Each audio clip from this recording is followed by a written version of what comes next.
you? I think I have some idea. In that case, I'll tell you what I think the problem is, and then you give me your take on it. How does that sound? Sounds good. Pakistani, right? No, I'm Indian. Age? 35 years. Occupation? Marketing professor. That's great. Are you talking about the marketing bit or the professor bit? Both, really, but that's beside the point. Let's get to work.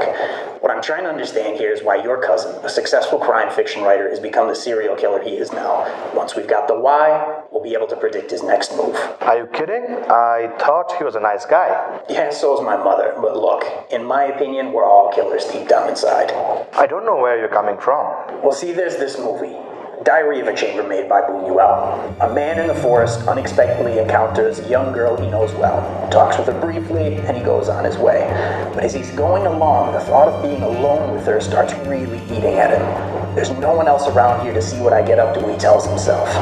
The man, a seemingly normal man, a bit cocky perhaps, comes back, rapes the girl, and kills her. So in short, our actions are only curtailed by the existence of other people. With no one else around to actually curtail our behavior, we do whatever we want.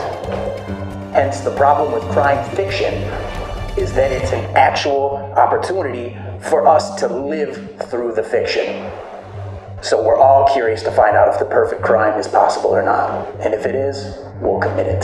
You don't have much faith in mankind, do you?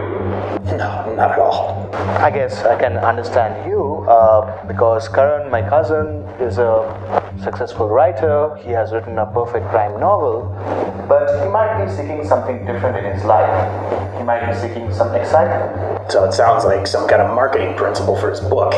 If you think about it from a marketing perspective, people who act on their own usually act rationally. On the other hand, unfortunately, if you work in a group, you might not be able to act rationally and you're influenced by other people. Same for a perfect crime. So what are you suggesting? I think he's going to commit the perfect crime of murdering the president. Killing the president. Now that would be the ultimate experience for a murderer. That fits the marketing paradigm very well.